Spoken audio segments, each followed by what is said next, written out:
Hello மக்களே! எல்லாம் எப்படி இருக்கீங்க? நல்லா இருக்கீங்களா? இன்னைக்கு வந்து உங்களுக்கு ஒரு பீட்ரூட் ஜூஸ் தான் எப்படி செய்றது அப்படின்னு காமிக்க போறேன். எல்லாருமே போட்டிருப்பாங்க. சரி நம்மளுக்கு தெரிஞ்ச மாரி போடுவோமே அப்படின்னு சொல்லிட்டு தான் உங்களுக்கு காட்டப் போறேன்.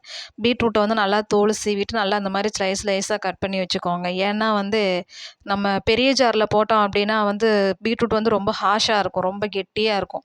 அதனால அது டக்குன்னு அரைக்காது. அதனால வந்து நீங்க சின்ன ஜார்ல வந்து சட்னி அரைக்கிற மாரி அரைச்சுக்கோங்க. சட்னி அரைச்ச மாரி நீங்க அரைச்சீங்கன்னா நல்லா நைஸா அரைச்சிரும். அரைக்கிறப்பவே பார்த்தீங்க அப்படின்னா, கொத்த கொத்தையா இல்லாம வந்து பார்த்தீங்க அப்படின்னா, சட்னியாட்டம் அரைச்சிரும். அதோட கொஞ்சம் 2 ஏலக்காய் போட்டிருக்கேன் நானு. ஏலக்காய் போட்டுட்டு நீங்க வந்து சுகர் போட்டுக்கோங்க. இல்லைன்னா ஒவ்வொருத்தவங்களுக்கு பிடிச்ச நெறைய பேரு கரும்பு சர்க்கரை போட்டு யூஸ் பண்ணுவாங்க. கரும்பு சர்க்கரை உடம்புக்கு ரொம்ப நல்லது தான். அதனால கரும்பு சர்க்கரை வேணும்னா, நீங்க கரும்பு சர்க்கரை போட்டுக்கோங்க. அத நல்லா போட்டு நீங்க நல்லா மிக்ஸில நல்லா சட்னி மாரி அரைச்சு எடுத்துட்டீங்கன்னு வச்சுக்கோங்களேன், நல்லா நைஸா அரைச்சிரும் பார்த்துக்கோங்க. அதில வந்து கொத்த கொத்தையா எதுவுமே இருக்காது. அதில நீங்க வந்து தண்ணி கலந்து ஒரு நல்ல வடிகட்டிய வச்சு அதில ஊத்தி நல்லா வடிச்சு எடுத்துக்கங்க. நல்லா பிழிஞ்சு எடுத்தீங்கன்னா, நெறைய ஜூஸ் வரும் பார்த்துக்கங்க. அப்புறம் வந்து நான் வந்து 1 டம்ளர் பசுமாட்டு பால் சேர்த்துருக்கேன். உங்களுக்கு வந்து பாக்கெட் பாலா இருந்தாலும் பரவால்ல. நான் வந்து ஒவ்வொரு நேரம் தேங்காய் வந்து திருவுன தேங்காய் இருக்கும் பார்த்தீங்களா, அதையும் போட்டு அரைப்பேன். அதுவும் உடம்புக்கு ரொம்ப ரொம்ப நல்லது.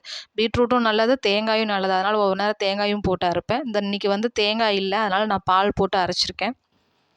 பாலும், ஏலக்காயும், பீட்ரூட் அந்த 3ம் போட்டு நம்ம குடிச்சோன்னு வச்சுக்கோங்களேன், பிள்ளைங்களுக்கு வந்து இந்த பீரியட்ஸ் பிரச்சனை வராது, ரத்த சோகை வராது.